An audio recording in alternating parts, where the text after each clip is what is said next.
কিন্তু আশ্চর্য হয়ে যায়, যত দিন যায় তত দেখি কাবার অধীনে যে মসজিদগুলো, গোটা বিশ্বের মসজিদগুলো এখন ফিতনায় ভরে যাচ্ছে। মসজিদে সভাপতি হওয়া নিয়েও মারামারি, সেক্রেটারি হওয়া নিয়েও মারামারি, মসজিদের দায়িত্ব পালন করা নিয়েও অনেক জায়গায় মারামারি আছে না নেই? মসজিদের অভ্যন্তরীণ দলাদলি কুন্দন একের পর এক সমস্যা। কিন্তু এই ঘরটাকে নিরাপদ রাখতে বলছেন কে? এই ঘরে যাবতীয় অন্যায় কাজ, হিংসামূলক কাজ, জোর গলায় কথা বলা, সব কিছুকে নিষিদ্ধ ঘোষণা করেছেন কে? এরপরেও যারা এই ঘরে এসে বেয়াদবি করবে, আল্লাহ তাআলা তাদেরকে শাস্তির ব্যবস্থা করবেন।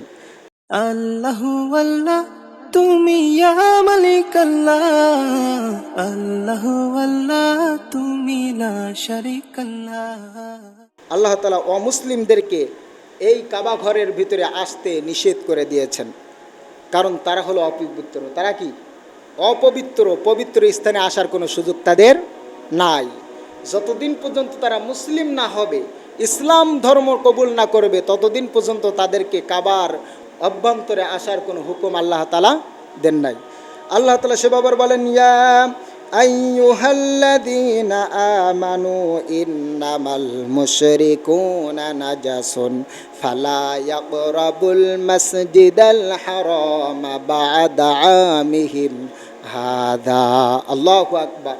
আল্লাহ তাআলা বলছেন, হে ঈমানদারগণ, যেন কোনো মুশরিক, কোনো বেধর্মী যেন কাবার অভ্যন্তরে যেন প্রবেশ করতে না পারে, কারণ তারা তো অপবিত্র। তারা কি? অপবিত্র। এই অপবিত্রতার অর্থ হচ্ছে তারা আকীদাগত দিক দিয়ে তারা এখনও মুশরিক। তারা আকীদাগত দিক দিয়ে কি? মুশরিক।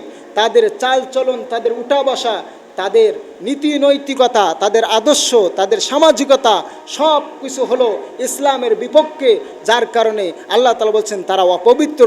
যতক্ষণ পর্যন্ত তারা পবিত্র না হবে, ততক্ষণ পর্যন্ত তারা কাবার অভ্যন্তরে প্রবেশ করতে পারবে না। তাহলে অপবিত্র অবস্থায় কাবা ঘরে আসা যাবে না। পবিত্র হয়ে আসতে হবে, ইমানদার হয়ে আসতে হবে, মুসলিম হয়ে আসতে হবে। আল্লাহ তাআলা আমাদেরকে কবুল করুন, সকলে বলে আমিন।